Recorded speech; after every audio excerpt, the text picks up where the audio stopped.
It's official. The snowblower was right there where the pusher was. I took it outside right now. I'm making the switch. I'm done for the season. Everything else I need is my backpack leaf blower. I have this one and another one in the garage, so everything else, like the long ones, weed whackers, those can get put away. And this that I want in here, so I'm gonna put it should fit right here, should. And what I did was hang these up, and this is just a regular pegboard that's been in here for a long time, so there's still two. This is holding up the steel. And I had this laying around in the garage that I got for free in summer. Thank God I didn't get rid of it because it's currently holding up the weed whackers a long ways, so it's not in the on the ground during winter. I think what I might do is, if I like it, I'll keep it this way. My only thing is, I got the combi right here. I'm not doing anything, so if I like this setup, I might try keeping it like this over spring too. This way they aren't all on the ground and stripping over everything. So I mean, I think I'll keep it like that, I think. Because the push mower usually goes right here. So either way, whenever I mow lawns, 90% of the time I need the push mower anyway. So taking it out anyway isn't a big deal. So I mean, this, I think I'll like it this way. The only thing is, I'd rather this one be the other way, like this one, have a gas tank in the back. It's holding up just fine. It's more or less just bugging me that it's not like the other ones, like the front's not with the other ones. It's just one of those things that just bugs me. I tried doing the back, but it didn't like that so much. So, yeah. Hopefully that holds, and if it doesn't, I don't know, the only thing that's holding this one up is this rack. I put 2 screws in that end, 2 screws in this end to hold it up. The bottom one isn't doing anything. That bottom one is actually doing something. And like the electric catcher was holding that up. Well, on this right here. On bucket 2. I might switch that up because it's not gonna really bug me. It's just this. I don't know, something about it just really bugged me. I don't know, I like it, not the same, but the same kind of look. Like how this echoes like that, and then that one is backwards. That just bugged me. Maybe I'll fix that. Maybe I will. I don't know. But other than that, I'm done. I'm just done. Everything else, the main focus will be wood, basically. Which is all over there. But I'm gonna show you guys in a few minutes once I get everything packed up in the set and dealt with. This shelf actually came in really handy. I got it for free from a sale, or from my neighbor. It actually is pretty nice. I got old gas tanks up top. Got my swimmer guards up here that I usually take off since I swim without the guard on. I like that better. And I still got another one, but I really need to put that in the shed. It's more like I don't have space for it right now, so. But yeah. I'll get the GoPro out in a few minutes. This was one of those odd ducking things I want to get done today. So yeah. There's what I rely on to cut firewood each year for the house. Now, there's a forest year that I went full in. I got new equipment, and I went full in this year. So I went and bought some other things to do it fully and not depend on anybody else. Basically. Like the number one thing I rely on the most is my chainsaws. Now, this was my first one, then I got this one. But yeah. Now, you may ask, why do you have 2 of them? Well, this one only can cut so much. It can't cut a 40-inch tree. There's only a 16-inch bar on it. So you can't cut a big tree like this one can. Now, this one is a 40cc saw. And they say you can handle a 18-inch bar, but I got 16 with it. I think 16, this was my first chainsaw, like first gasoline real one ever. So that's why I got a 16 start off. And if I can zoom in or not. Oh, can you zoom in? Oh, I can't. Hope I can. Now, the rakers we saw these. I want them low on my saws. Now, this one, I think when I used it last time, it definitely pulled me into the wood for a small saw. I think I had the tweakers too low on this one. This is fine. I will not touch tweakers for a while. It's whatever. And this is, like I said, 40cc saw with 16-inch bar on it. Now, I grow this saw quickly, not gonna lie. And this is both of these are homeowner grade saws. Neither of these are professional grade. Now, will my third saw be professional grade? Yes, it will be. By all means, it will be. Now, they each have their own pros and cons. This is lighter, less power. This has more weight to it, more power. So I mean, it's, and then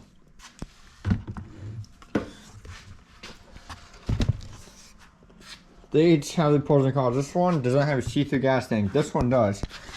You can see the gas in the tank of how much is left. Back to what I was saying. Pros and cons. This is lighter, but has more power. No, take that back. This is lighter, but has less power. This one's heavy, but has more power. Now, they each have the minor differences. This one has a decompression valve, so it makes it easier. You push this in, and then you pull. It makes it easier to start it. Now, once you get up, I don't think the 50cc saws have it, but I know the 60 and higher have these to make it easier to start. Like this one, you don't need it on. And I don't know why. The flipping nut on the one of these is supposed to go right here, but when I was cutting one day, it loosened up. Didn't realize it, and it loosened itself out of it.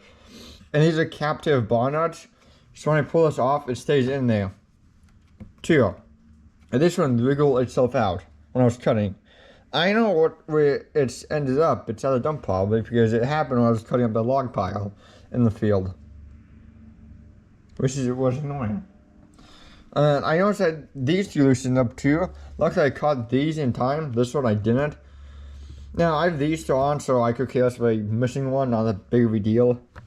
Whatever. And this is the CS400.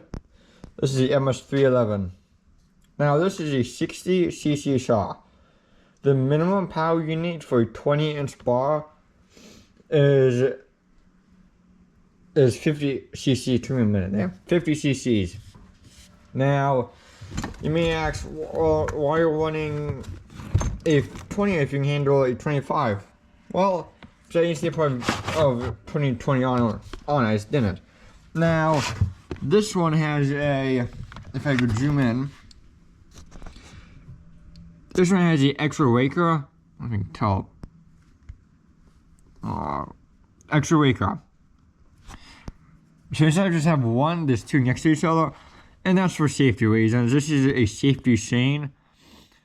So this part will be more rounded, and it's lower chance of kickback. You still will get kickback, but it's less of a chance happening, basically. Now, I'd rather put the other chain on, the full scissor one. This has a more square-ass side plate to it. Now, this one doesn't dull as fast, but the other one does fast. Now, this I want low wakers on, and this is a bigger saw, some more power. So this one can handle low wakers. Now, if I put a wake edge on this, they're probably lower than what they should be. But, I mean, this is running a 35-degree angle for the tooth. Oh, I can't zoom in. 35-degree angle. Same thing with this one. This one can handle low wakers better because it has more power. Now, I have plans for this one. I do. Like, this is a set of dogs right there. Now, there's that one on the other side, which is fine. Whatever. I'm gonna ask for Christmas to get two. So this one will go bye-bye. I'll get a set of dogs on Amazon. They'll go on each side. So that's one of the upgrades I want to do at some point. And then the muffler. Now, these come out of the flipping factory, so stuffed with emissions oils and other crap. Now, you make sure does the exhaust come out, it comes out right there. Now, I think my plan will be is get a new exhaust, so get the same exhaust, but I'll modify it to what I wanted. Like a small deflector on the side.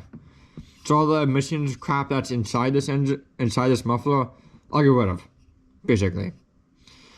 And you may ask, why are you doing it to this muffler? Well, I really don't want to wreck this one. So that's what I'm going to do. So if I wreck the other one, I still have this one to use. So the other one will be a test trial, because I'll get a deflector to put on the side. And this thing will breathe a lot better. And it will start easier too. Now, both these start, but they both have factory mufflers on them. Now the modern mufflers or porters, you want to call them, are very cool. I've been dying to get one at all times. And I thought about what I want to do is put this saw, but I want to get my next one. So the next one will get ported. I'll send that one to get ported. And then when that one comes back, I'll send this one to get ported. So this way I still have a big saw 2 years. Because this one isn't coming down to 40-inch tree at all. So yeah, those are my 2 chainsaws I rely on. Now, you can use them, but you need PPE. I have my straps with me, and my helmet with a face shield on the front, and then earmuffs. Now that helmet used to be my grandpa's, so that's very special to me. So that one I'll take it out on occasion, but sometimes I won't take your job sites because I just don't want to destroy it, basically. But yeah, basically. So those are my 2 saws, and then my safety gear right there. These are my 2 saws I rely on to do the walk of the cutting or noodling, depending on how big the diameter of the tree is. And the next thing, the lawnmower. Now, some people will say it cuts grass. Why would you rely on it? You don't need to do in winter, nothing's growing. Well, I use the total log splitter around. Because what I did was I got a, if it's still in there, ball right there. Put it right through the hole, and I'll total log splitter around. Which works very nicely. So that's something I rely on, so I can tow this around the neighborhood, basically. And then the next thing, log splitter. This is something I rely on to split my wood. Now, yeah, I can use the axe. I have a axe right here. But I really don't. I used to, whenever I got free wood, like this was when I had this saw a couple years ago. When we bought firewood pre-split, and then whatever free wood we get, so I never needed a log splitter or anything else really. So I always just split it by hand. If I couldn't split it by hand due to a knot, I'll noodle it. Or that's how it works too. But this, yeah, I split the bullet, bought a used log splitter. I bought this used, and so far it served me well.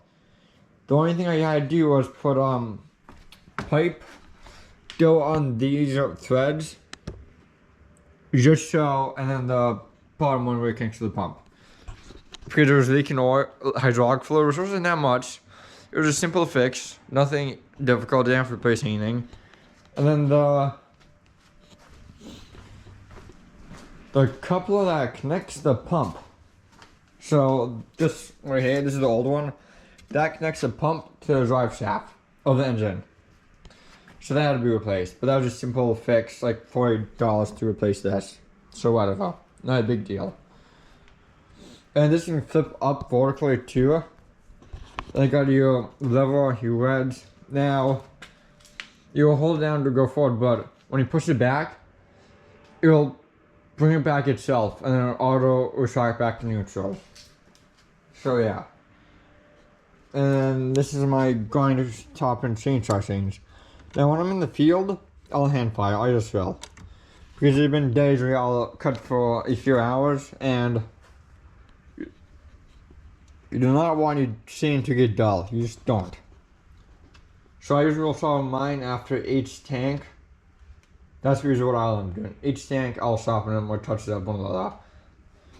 And this is a chain right here. Now this is a full sizzle chain. So it's a one waker, and that side plate is more squares basically.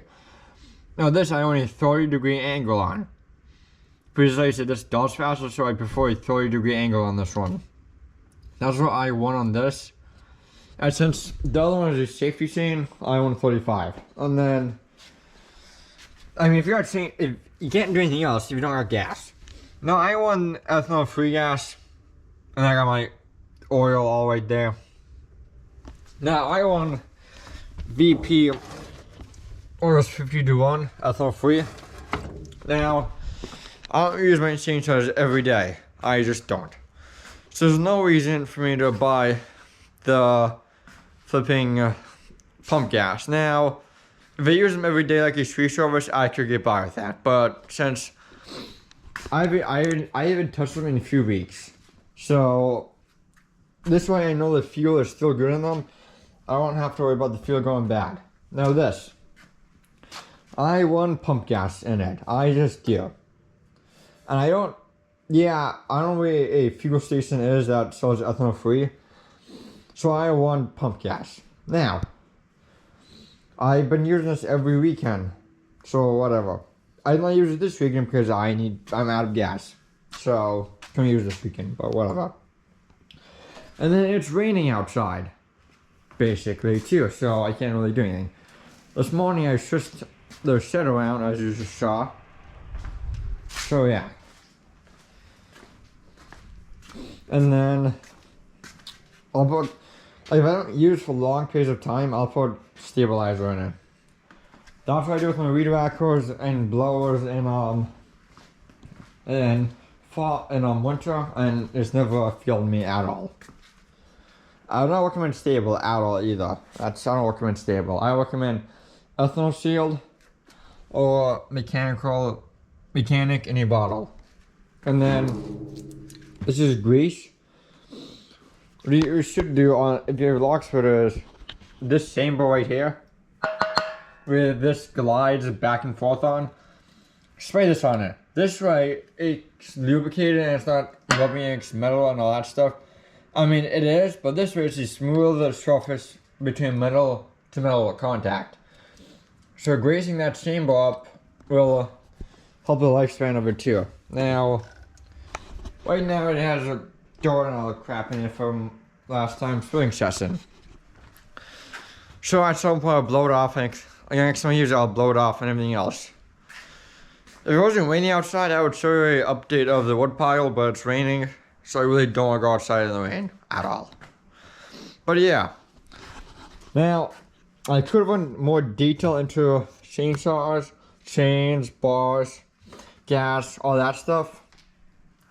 But I'm going to save that for another video. This was just a video of what I rely on to cut firewood for the house. This is what I rely on, and this is all my stuff. Now, some people will say, you can get anything with the axe. Yeah, you could. There's nothing wrong with that, but I want to start selling firewood someday, so for me, it's easier just for me to I can justify me buying a lock splitter, basically. And then, whenever you have them, I keep a toolbox with me. This has wedges, extra chains, files, and other stuff that if I like scrunch it here, like if the chain is too loose, it will come off. So that's another thing too. And then I want steel-toed boots on everything. I just do. So the toe of this inside is steel.